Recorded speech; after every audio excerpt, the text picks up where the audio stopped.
ندوی میں ان سے گزارش کر رہا ہوں کہ وہ تشریف لائیں اور اپنے قیمتی خطاب سے ہم سب کو نوازیں۔ مولانا جنید احمد صاحب تشریف لا رہے ہیں، اب انشاءاللہ ان کا قیمتی خطاب ہوگا۔ آپ لوگوں سے گزارش ہے کہ بھئی بیٹھتے رہیں اور مجمع کو جوڑیں۔ انشاءاللہ اب یہاں سے جو تقریر کا سلسلہ شروع ہوا ہے، اب یہ ایک کے بعد دیگر تقریر آپ کی خدمت میں آتی رہے گی اور آپ اپن کے بیان سے علماء کرام سے مستفیض ہوتے چلے جائیں گے۔ مولانا محمد جنید خان صاحب ندوی دامت برکاتہم تشریف لا رہے ہیں، اب انشاءاللہ وہ قیمتی خطاب سے ہم سب کو نوازیں گے۔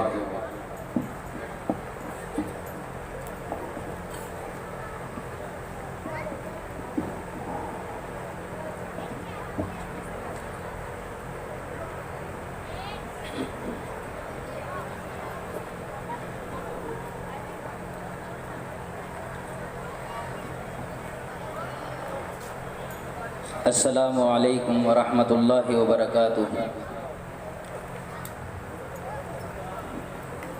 جو ادھر ادھر بیٹھے ہوئے ہیں وہ سامنے کو آ جائیں، نہیں تو ذہن منتشر ہوتا ہے، بات نہیں نکلتی ہے۔ انشاءاللہ امید ہے کہ آج میں حالات حاضرہ پر موجودہ وقت کو مد نظر رکھتے ہوئے آپ سے کچھ باتیں کرنا چاہتا ہوں، تو اس لیے آپ سے بڑے ادب و احترام کے ساتھ درخواست ہے کہ آپ ہمتاً میری طرف متوجہ ہو جائیں اور میرے قریب قریب کو آ جائیں تو بہتر ہے۔ میں آپ سے صرف 20 منٹ بات کروں گا، اس کے بعد میں رخصت ہو جاؤں گا اور میرا وقت اسٹارٹ ہو چکا ہے، تو برائے مہربانی جو کولر کے سامنے بیٹھے ہوئے ہیں، ہوا یہاں بھی ہے، آپ ثواب کی غرض سے اور اللہ کے لیے آپ جب جلسے میں آئی گئے ہیں، آپ مسلمان کہلاتے ہیں اور مسلمان ایک فرما بردار بندے کو کہا جاتا ہے، تو آپ فرما بردار ہیں، کہنا ماننے والے ہیں۔ برائے مہربانی دیوار پر نہ بیٹھیں، نالیوں پر مت بیٹھیں، سامنے آ جائیں، میرے ثواب ملے گا۔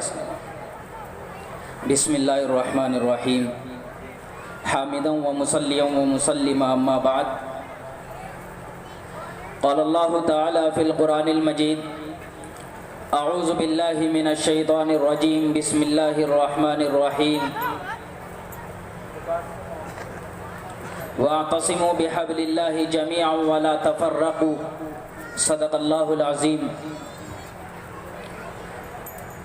عزیزان گرامی، ابھی میں نے جو آپ کے سامنے آیت کریمہ تلاوت کی ہے، اللہ تبارک و تعالی نے اس قرآن کریم کو صرف مسلمانوں کے لیے نہیں نازل فرمایا ہے، بلکہ یہ قرآن کریم اس دنیا میں رہنے والے ہر جیو اور جنتو کے لیے، چاہے وہ انسان ہو یا جنات، چاہے وہ چوپایا ہو یا دوپاؤں والا، غرض کہ اس روئے زمین پر کوئی بھی مخلوق اللہ تبارک و تعالیٰ کی ہے تو یہ قرآن کریم اس سب سے مخاطب ہے۔ میں آپ سے ایک بات اور بتانا چاہتا ہوں کہ جو ابھی میں قرآن کریم کی آیتیں پڑھ رہا ہوں، یہ صرف قرآن کریم کی آیتیں نہیں ہیں، بلکہ اس قرآن کریم کی جو بھی آیت تلاوت کی جا رہی ہے، ہمیں اس کو یہ سمجھنا چاہیے کہ جو قرآن کریم کی آیت تلاوت کی گئی ہے، یہ اللہ تبارک و تعالیٰ ڈائریکٹ مجھ سے مخاطب ہے، اللہ تبارک و تعالیٰ مجھ سے کچھ کہنا چاہ رہے ہیں۔ جب ہم یہ سوچ کر یہاں بیٹھیں گے اور قرآن کریم کی اس آیت پر ذہن لے جائیں گے تو انشاءاللہ بھلے ہی ہم اس کا معنی و مطالب کو نہیں سمجھتے ہیں، پھر بھی اللہ تبارک و تعالیٰ اس لائق بنا دیتے ہیں کہ اس کا مفہوم اپنا آپ ہی سمجھ جاتا ہے۔ میرے عزیزو، جو میرے سامنے بیٹھ کر باتیں کر رہے ہیں، حقیقت بتا رہا ہوں، مجھ سے بات نہیں ہوگی، تکلیف ہوتی ہے، بار بار کہتے ہوئے شرم بھی آتی ہے، تو اس لیے آپ بات نہ کرتے ہوئے میری طرف کو دیکھیں، میری طرف رخ کر لیں، انشاءاللہ میں جلد ہی رخصت ہو رہا ہوں، بہت قیمتی باتیں بتا رہا ہوں۔ آج سے 1400 سال قبل جناب محمد رسول اللہ صلی اللہ علیہ وسلم جب اس دنیا میں تشریف لائے تو اس وقت اس دنیا کا حال بہت ہی برا تھا۔ جو آج حال ہمارے ہندوستان کا ہے الحمدللہ بہت اچھا ہے، بہت اچھا ہے، لیکن جس وقت جناب محمد رسول اللہ صلی اللہ علیہ وسلم مکہ مکرمہ میں آنکھیں کھول رہے ہوتے ہیں اور وہ دیکھ رہے ہوتے ہیں کہ ساری انسانیت اللہ تبارک و تعالیٰ کو چھوڑ کر دیگر خداؤں کی طرف मुतवज्जा है, अल्लाह तबारक व तआला को छोड़कर दूसरों की परस्तिश हो रही है, दूसरों की पूजा पाठ हो रही है, तो उस वक्त अल्लाह के नबी सल्लल्लाहु अलैहि वसल्लम को बहुत तकलीफ हुआ करती थी। आज जो औरत का मजाक बनाया जाता है और मज़हब इस्लाम का मजाक बनाया जाता है और कहा जाता है कि मज़हब इस्लाम के अंदर औरत को कोई मकाम नहीं दिया, औरत को मज़हब इस्लाम ने कोई इज्जत नहीं दी, मैं उन लोगों से पूछता हूँ कि बताइए आपके मज़हब में कौन सी इज्जत दी गई है औरत को? हालांकि मज़हब इस्लाम ने औरत को मकाम दिया है कि कोई भी तारीख़ इंसानी में कोई भी मज़ाहिब, कोई भी धर्म औरत को मकाम नहीं दे सका है आज तक भी। लेकिन आज हमारे मुस्लिम नौजवान ये समझ रहे होते हैं कि वाकई मज़हब इस्लाम एक शिद्दत पसंद मज़हब है। आज मज़हब इस्लाम को ये समझ रहे हैं हम लोग कि मज़हब इस्लाम एक ख़ास कम्युनिटी का मज़हब है, एक ख़ास कम्युनिटी का एक ये कौमी धर्म है। ऐसा नहीं है, बल्कि मज़हब इस्लाम अल्लाह तबारक व तआला ने सारी इंसानियत के लिए बनाया है। ये अलग बात है अगर कोई किसी और धर्म को अपना रहा होता है तो इसमें अल्लाह तबारक व तआला की कोई कमी नहीं है, जनाब मोहम्मद रसूलुल्लाह सल्लल्लाहु अलैहि वसल्लम के लाए हुए दीन में कोई कमी नहीं है, बल्कि उन लोगों की अक्ल की खराबी है कि उन लोगों ने अपनी अक्ल से दूसरी चीज़ें घड़ ली। नहीं तो जनाब मोहम्मद रसूलुल्लाह सल्लल्लाहु अलैहि वसल्लम जिस वक्त इस दुनिया में आए तो अल्लाह तबारक व तआला ने फरमाया लक़द कान लकुम फ़ी रसूलिल्लाहि उस्वतुन हसना, कि तुम्हारे लिए बेहतरीन नमूना अल्लाह के रसूल में है, बेहतरीन आइडियल अल्लाह के नबी हैं, बेहतरीन उसवा आपके लिए अल्लाह के नबी हैं। अगर आपको किसी को अपना आइडियल और नमूना और हीरो मानना है तो जनाब मोहम्मद रसूलुल्लाह सल्लल्लाहु अलैहि वसल्लम को माने। लेकिन अगर आज मैं इस मजमा-ए आम में किसी को भी खड़ा करके सवाल कर बैठूं कि बताइए जनाब मोहम्मद रसूलुल्लाह सल्लल्लाहु अलैहि वसल्लम की कितनी बेटियां और क्या क्या नाम थे, उनमें से चंद ही अफराद खड़े होकर सही नाम बता सकते हैं। लेकिन अगर इसी तरफ दूसरी तरफ में जाकर पूछता हूँ कि हमारी फिल्म इंडस्ट्री में बताइए सलमान खान और उसकी दूसरी फैमिली के बारे में कि बताइए उसकी उम्र क्या हुई, उसने शादी की है नहीं की है, तो एक एक नौजवान बता देगा, उसका बायोडाटा सारी चीज़ें उसकी बता देगा। अगर आज मैं मुस्लिम बच्चे से पूछूं कि बताइए जनाब मोहम्मद रसूलुल्लाह सल्लल्लाहु अलैहि वसल्लम सोते वक्त उनका क्या तरीका था, तो मुस्लिम बच्चों को छोड़िए, हमारे नौजवान बच्चों को छोड़िए, जो मदरसे में पढ़ने वाले होते हैं वो भी नहीं बता पाते हैं। और फिर इसके बरक्स देखा जाए, अगर उनसे पूछा जाए बताइए सचिन तेंदुलकर ने कितनी सेंचुरी मारी है, कितने रन बनाए, फौरन उसकी सारी डिटेल, सारी हिस्ट्री उसके सामने आ जाती है। तो बताइए दीन से दूरी है नहीं है? बताइए अल्लाह तबारक व तआला का अज़ाब बरसेगा नहीं बरसेगा? इन्ना रब्बका सौता अज़ाब, अल्लाह तबारक व तआला का अज़ाब का कोड़ा बरसना है। अमालुकुम अमालुकुम, तुम्हारे अमाल ही तुम्हारे हाकिम हैं, जैसे तुम्हारे अमाल होंगे अल्लाह तबारक व तआला ऐसे हाकिम तुम्हारे सरों पर बिठा देगा। आज हम कहते हैं कि आज हम पर हालात आ रहे हैं, आज हमारी कोई पूछ नहीं है, आज हमारी मस्जिदों पर पाबंदी लगाई जा रही है, आज हमारे खानों पे पाबंदी लगाई जा रही है, कहा जाता है कि ये नहीं खाएंगे, ये खाएंगे, ये नहीं पहनेंगे, इसको पहनना होगा। ये क्यों हो रहा है? क्या जनाब मोहम्मद रसूलुल्लाह सल्लल्लाहु अलैहि वसल्लम के ज़माने में अल्लाह के नबी पर पाबंदी नहीं लगी? क्या अल्लाह के नबी को नहीं सताया गया? क्या अल्लाह के नबी को तकलीफों से नहीं गुजरना पड़ा?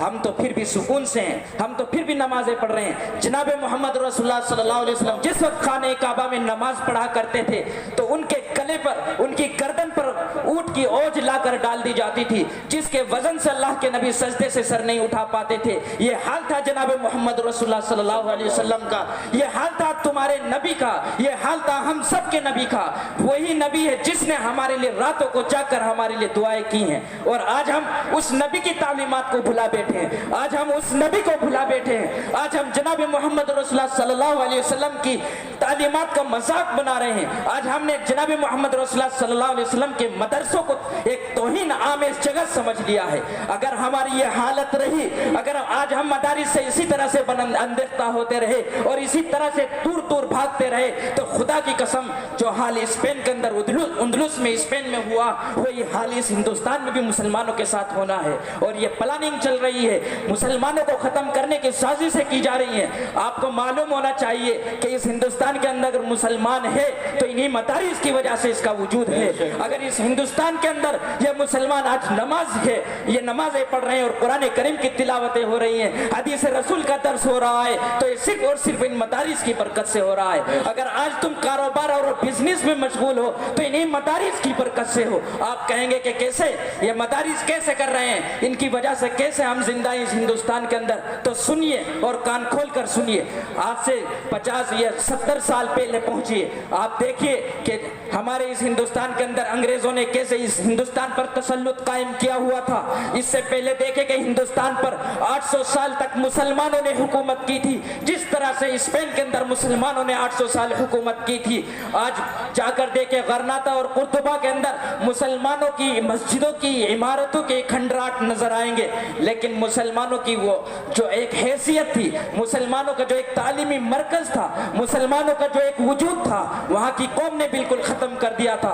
किस वजह से? सिर्फ और सिर्फ इस वजह से कि वहाँ जनाब मोहम्मद रसूलुल्लाह सल्लल्लाहु अलैहि वसल्लम की तालीमात से दूरी इख्तियार की थी, उनकी तालीमात से बेजार रहे थे। जब मुसलमान कौम अपने नबी का मजाक बनाया, जब किसी ने अपने नबी का मजाक बनाया, तो अल्लाह तबारक व तआला ने उस कौम को रास्ते से हटा दिया। व इन ततवल्लौ यस्तब्दिल कौमन गैरकुम सुम्मा ला यकूनु अमसालकुम। ये मेरे अल्लाह तबारक व तआला इरशाद फरमाते हैं कि अगर तुम रूगर्दानी करोगे, अगर तुम मुंह फेरोगे, अगर तुम पीठ दिखाओगे, तो हमें तुम्हारी कोई जरूरत नहीं है, तुम यहाँ से चले जाओ, हम तुम्हारी जगह ऐसी कौम को ला खड़ा करेंगे जो तुम्हारी जैसी नहीं होगी, जो तुम्हारी जैसी नहीं होगी। आप देखिए न्यूजीलैंड के अंदर अल्लाह तबारक व तआला ने क्या मामला पेश फरमाया है कि मस्जिद के अंदर लोग जुमे के लिए जा रहे हैं, अल्लाह तबारक व तआला ने एक इंसान को उन पर हमले के लिए भेज दिया, और न जाने 49 या 50 लोगों की तादाद थी। नमाजियों को अल्लाह तबारक व तआला ने अपने पास बुला लिया, शहादत का दर्जा दिया, उन लोगों को शहीद का दर्जा दिया, जन्नत में उनको बुला लिया। लेकिन उनको जैसे ही जन्नत में बुलाया, लोगों की नजरों में वो एक आतंकवादी हमला था, लेकिन अल्लाह तबारक व तआला ने उस हमले को मुसलमानों के लिए,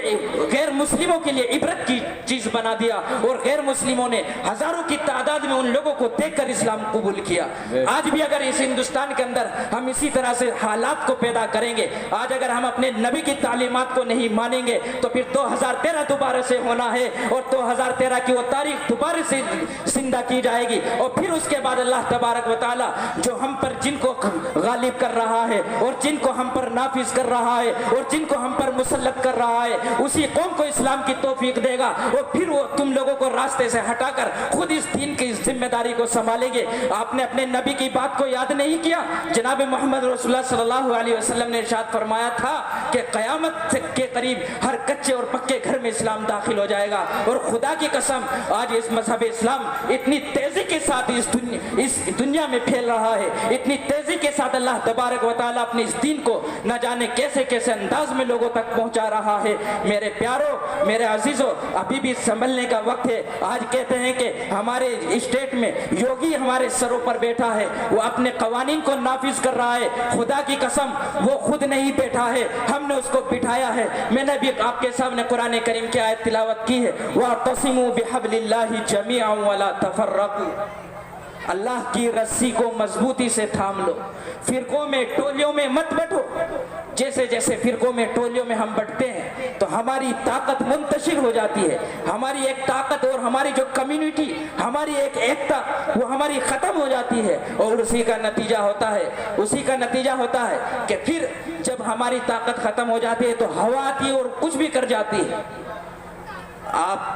अब्बासी खिलाफत को देखिए, अब्बासी दौर है, मुसलमानों का एक बोलबाला है, मुसलमानों का एक कल्चर और एक तहजीब है, सारी दुनिया उस पर अमल कर रही है। लेकिन जब देखा कि जनाब मोहम्मद रसूलुल्लाह सल्लल्लाहु अलैहि वसल्लम की तालीमात से दूरी इख्तियार कर रहे हैं, भले ही इल्म का चर्चा हो, तो अल्लाह तबारक व तआला ने इराक में उस कौम पर, मुस्लिम कौम पर ऐसी कौम को तारी कर दिया, ऐसी कौम को मुसल्लत कर दिया कि बगदाद के शहर में जिस वक्त मुसलमानों का खून बहाया जा रहा था तो घोड़ों की टांगे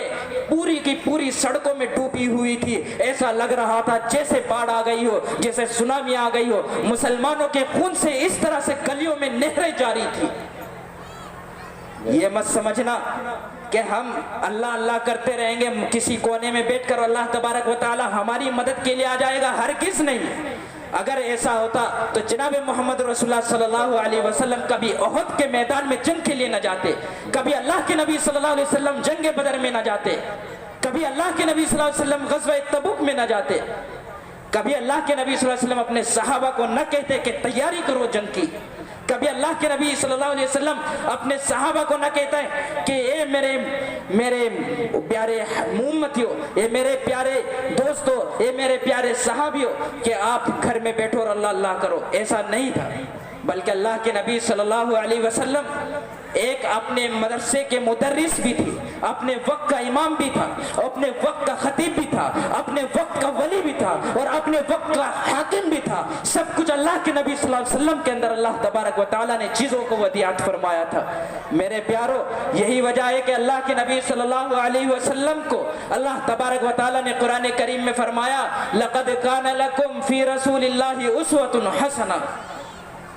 कि तुम्हारे लिए अगर बेहतरीन नमूना है तो सलमान शाहरुख में नहीं, बल्कि अल्लाह के नबी सल्लल्लाहु अलैहि वसल्लम में। अगर कोई शख्स अल्लाह के नबी सल्लल्लाहु अलैहि वसल्लम को छोड़कर किसी और को अपना हीरो बना रहा है तो खुदा की कसम वो अपनी आखिरत खुद ही तबाह कर रहा है। मैं पूछना चाहता हूँ उन हजरात से जो ये कहते हैं कि आज मौलवियों ने इन मदरसों को अपनी दुकानें बनाया हुआ है। खुदा की कसम, अगर किसी के चेहरे पर आज ये दाढ़ी नजर आ रही है तो इन मदारिस की बरकत से, अगर किसी के चेहरे पर, इस सरों पर ये टोपी नजर आ रही है तो इन मदारिस की बरकत से नजर आ रही है। मेरे प्यारो, अगर कोई मदारिस की मजाक बनाएगा तो खुद अल्लाह तबारक व तआला उसका मजाक बना देंगे। देखिए, युखादिऊन अल्लाह वल्लज़ीना आमनू वमा यखदऊन इल्ला अनफुसहुम वमा यशऊरून, कि वो समझते हैं कि हम अल्लाह को धोखा दे रहे हैं। वो अल्लाह को धोखा नहीं दे रहे हैं, बल्कि खुद को अपना आप को धोखा दे रहे हैं। अल्लाहु यस्तहज़िउ बिहिम व यमुद्दुहुम फी तुग़यानिहिम यामहून। अल्लाह तबारक व तआला उनके साथ मजाक कर रहा है, खिलवाड़ कर रहा है कि खेलो, जितना भी तुम हो सकता है, ढील दे रहा है, उनको ढील दे रहा है। लेकिन एक बात याद रखिए, इन्ना रब्बका लबिल मिरसाद, कि अल्लाह तबारक व तआला इस सारी इंसानियत को वाच किए जा रहे हैं। सीसीटीवी कैमरे लगाए हुए हैं। जिस तरह से अगर किसी रूम के अंदर सीसीटीवी कैमरा लगा होता है तो वहां पर इंसान कोई हरकत नहीं करता है, उसको मालूम है कि मेरी हरकत और सकनात इस कैमरे के अंदर रिकॉर्ड हो रही हैं। इसी तरह से अल्लाह तबारक व तआला फरमा रहे हैं, इन्ना रब्बका लबिल मिरसाद, कि मैंने तुम्हारे लिए सीसीटीवी कैमरे लगाए हुए हैं। तू कहीं भी चला जा, कहीं भी चला जा, रात की तारीकी में रहे, दिन के उजाले में रहे, या कमरे की तन्हाई में रहे, या लोगों के मजमे और भीड़ में रहे, हर जगह जहां भी तू हरकतें कर रहा है, और सिर्फ हरकत करने की नहीं, जो दायियत तेरे दिल के अंदर उभर रहा है या उमड़ रहा है, हम उन सारी चीजों पर नजर रखे हुए हैं, हम उन सारी चीजों को रिकॉर्ड किए हुए हैं। और जिस दिन कयामत होगी हम स्क्रीन चला देंगे और तेरे सारे नाम आमाल को उस पर नाफिज किया जाएगा। सारी दुनिया तेरे आमाल को देखेगी और तू देखेगा कि तू समझेगा कि काश मेरे इन आमाल की वीडियो को रोक दिया जाए। लेकिन अल्लाह तबारक व तआला उस वक्त नहीं मानेंगे और उससे कहेंगे कि हमने मौका दिया था आपको, हमारे उलमा तुम्हारे दरमियान मौजूद थे और उन्होंने तुम्हें समझाया कि ए मेरे बंदो, ए मेरे अल्लाह के बंदो, इस जो ये कुरान करीम है ये सारी इंसानियत के लिए है, ये मुसलमानों के लिए भी है, ये इस दुनिया में अंग्रेजों के लिए भी है, ये मजूसियों के लिए भी है, ये जैनियों के लिए भी है, लेकिन ये उसी वक्त है जब इस पर अमल किया जाएगा। लेकिन मेरे प्यारो, आज इन मुस्लिम कौम ने इस कुरान करीम को अपनी घर की जागीर समझ लिया। आज समझते हैं कि जनाब मोहम्मद रसूलुल्लाह सल्लल्लाहु अलैहि वसल्लम सिर्फ मुसलमानों के नबी, हर किस नहीं। जनाब मोहम्मद रसूलुल्लाह सल्लल्लाहु अलैहि वसल्लम का तारुफ कुरान करीम कराता है, इन्नी रसूलुल्लाहि इलैकुम जमीआ, हमने तमाम इंसानियत के लिए तुम्हें रसूल बनाकर भेजा है, मुसलमानों के लिए नबी बनाकर नहीं भेजा है। कुरान करीम ऐलान करता है कि कुल लिल्लाहिल मशरिक वल मगरिब, के मशरिक और मगरिब तक जितनी भी चीजें हैं वो तमाम की तमाम अल्लाह के कब्जे कुदरत में है। तो बताइए, जब तमाम की तमाम अल्लाह के कब्जे कुदरत में, तो फिर अल्लाह के अलावा हम गैरों से नहीं डरना चाहिए। जिस तरह से अकेले तने तना जनाब मोहम्मद रसूलुल्लाह सल्लल्लाहु अलैहि वसल्लम मक्का में खड़े होते हैं और मक्का में खड़े होकर वो अल्लाह का ऐलान फरमाते हैं और खड़े होकर कुफारे मक्का के बीच कहते हैं कि ला इलाहा इल्लल्लाह मुहम्मदुर रसूलुल्लाह सल्लल्लाहु अलैहि वसल्लम, कि नहीं कोई माबूद सिवाय अल्लाह के और मोहम्मद सल्लल्लाहु अलैहि वसल्लम अल्लाह के रसूल हैं। इसी तरह से आज मुस्लिम कौम की जिम्मेदारी बनती है कि अपने गैर मुस्लिम भाइयों के पास जाए और जाकर उनसे कहे कि अगर आप इस पर अमल कर रहे हैं तो आप गलत फहमी का शिकार हैं, आपके यहाँ अमाल सब बेकार हैं, ये इस तरह से ही जिस तरह से रेत के तोंदे होते हैं और दूर से प्यासे को नजर آتا ہے کہ پانی اور سمندر ہے وہ جیسے ہی دوڑتا ہوا اس کے قریب جاتا ہے تو پاس جا کر نظر آتا ہے کہ تو ریگستان ہے، ریت ہے۔ اسی طرح سے غیر مسلم کے نامہ اعمال ہیں کہ جب وہ عمل کر رہا ہوتا ہے وہ سمجھتا ہے کہ مالک اور اوپر والا مجھے اس کا اجر دے گا، وہ بیچارہ کاوڑ لے کر اس دنیا میں جا رہا ہے، دھوپ کی تپش کو برداشت کر رہا ہوتا ہے، کوئی لیٹ کر مندروں تک منتیں مانتا ہوا اپنی مرادوں کو پوری کرنے کے لیے مندروں میں جاتا ہے، لیکن ان کی کوئی خطا نہیں ہے، ان کی کوئی غلطی نہیں ہے، ان کو بتانے والے نہیں ہیں۔ اے مسلم قوم، اللہ تبارک و تعالیٰ کے سامنے کل تمہارا گریبان پکڑا جائے گا، کل تم سے سوال کیا جائے گا، وہ تمہیں پکڑیں گے اور پوچھیں گے کہ کل جب ہم ان کے کیرانے کے سامنے کو کاوڑ لے کر نکل رہے تھے، جب ہم مندروں میں جایا کرتے تھے اور پرستش کیا کرتے تھے غیر اللہ کی، اور تو اس وقت یہ لوگ ہم کو دیکھا کرتے تھے، یہ صبح کو نماز کے بعد مسجدوں سے نکل کر گھروں پر گشت کرنے کے لیے مسلمان بھائیوں کو دعوت دیا کرتے تھے، اور جب دکانوں پر جاتے تھے تو ہمیں چھوڑ کر مسلم بھائی سے ملاقات کیا کرتے تھے۔ اے اللہ، ان لوگوں نے ہمیں کبھی اپنے تیرے دین کے بارے میں نہیں بتایا، تو اللہ تبارک و تعالیٰ اسی کی وجہ سے ان مسلمانوں کو، ان نمازیوں کو، ان روزے داروں کو جہنم میں ڈال دے گا کہ تمہاری ذمہ داری تھی۔ وجہ یہ ہے کنتم خیر امت اخرجت للناس تأمرون بالمعروف وتنہون عن المنکر وتؤمنون باللہ۔ اس آیت کو آج غلط ترجمانی کی جاتی ہے، آج اس آیت کو جماعت پر فٹ کیا جاتا ہے، ایسا نہیں ہے، بلکہ یہ آیت کان کھول کر سن لے، علماء کے درمیان کہہ رہا ہوں، تمام مجمع عام میں کہہ رہا ہوں، کنتم خیر امت اخرجت للناس تأمرون بالمعروف، کہ تم بہترین امت ہو۔ اللہ تبارک و تعالیٰ نے تمام مسلمانوں کو بہترین امت کے خطاب سے نوازا ہے، کنتم خیر امت اخرجت للناس، کہ تم بہترین امت ہو۔ اب جب سارے مسلمان بہترین امت بن جاتے ہیں، سارے مسلمان ایک طرف نکال لی جاتے ہیں، پوری دنیا میں جتنے بھی انسان ہیں ان میں سے چن چن کر مسلمانوں کو ایک طرف نکال دیا جائے اور پھر کہا جائے کہ تم بہترین امت ہو، تم اللہ تبارک و تعالیٰ کی ایک ملٹری ہو، اللہ تبارک و تعالیٰ کی ایک فوج ہو، تمہیں الگ نکال دیا گیا ہے، آپ ان عوام میں نہیں ہونا ہے، پھر کہا جاتا ہے اخرجت للناس، اب تم لوگوں کو نکالا گیا ہے لوگوں کے لیے، تم خود نہیں نکلے ہو، مجہول کا صیغہ استعمال کیا گیا ہے، اخرجت للناس، لوگوں کے لیے بھیجا جا رہا ہے، تمہیں نکالا جا رہا ہے کہ جو لوگ اللہ کی طرف نہیں آئے ہیں ان کو اللہ کی طرف بلاؤ۔ اب بتائیے قرآن کریم علل اعلان کہہ رہا ہے، لیکن کیا ہوتا ہے کہ وہی مسلمان مسجدوں میں سے نکل کر ایک طرف، پھر وہ سارے مسلمان صرف مسلمان کو ہی بلا رہے ہیں، یعنی اپنی فوج کے آدمی اپنی فوج میں ہی کام کر رہے ہیں، تو غیروں میں کب کام ہوگا؟ تو بہانہ اچھا ہوتا ہے اور کہتے ہیں کہ جب ہمارے سدھر جائیں گے بعد میں ان کو سدھاریں گے۔ ہم کہتے ہیں کہ اپنی ایک ٹائم اور ایک لیمٹ متعین کیجئے کہ ہمیں اتنا وقت چاہیے کہ اتنے سال میں سارے مسلمان صحیح ہو جائیں گے، سارے مسلمان درست ہو جائیں گے، جاؤ آپ کو اتنا وقت دیا، لیکن ٹائم متعین کیجئے۔ اس وقت ٹائم متعین نہیں کیا جاتا، اس وقت ٹائم کو مقرر نہیں کیا جاتا۔ جب آپ ٹائم مقرر نہیں کر سکتے ہیں تو پھر آپ لوٹ جائیے جناب محمد رسول اللہ صلی اللہ علیہ وسلم کی زندگی میں اور دیکھیں صحابہ کرام کوئی پڑھے لکھے نہیں تھے، صحابہ کرام اللہ کے نبی سے ایک ایک آیتوں کو سنتے تھے اور اس پر عمل کرتے تھے۔ جیسے ہی سورہ تکویر نازل ہوتی ہے تو سورہ تکویر کو سن کر اذا الشمس کورت ساری مکہ مکرمہ میں پھیل جاتے ہیں اور سناتے ہیں کہ آج اللہ کے نبی پر یہ آیتیں نازل ہوئی ہیں، اور سارے مکہ میں اعلان فرما دیتے ہیں۔ اسی طرح سے آج بھی اگر مسلم قوم بیدار ہوتی ہے اور مسلم قوم جناب محمد رسول اللہ صلی اللہ علیہ وسلم کے دعوتی عمل کو لے کر کھڑی ہوتی ہے تو اللہ تبارک و تعالیٰ اس قوم کو آج بھی بام چوٹی کے بام تک پہنچا دے گی، آج بھی بام عروج پر پہنچا دے گی۔ آج بھی اس قوم کو اللہ تبارک و تعالیٰ قرآن کریم میں فرماتا ہے وَأَنْتُمُ الْأَعْلَوْنَ إِن كُنْتُم مُؤْمِنِينَ، کہ تم ہی سربلند رہو گے اگر تم مومن بن جاؤ، اگر تم اللہ کے نبی کی زندگی پر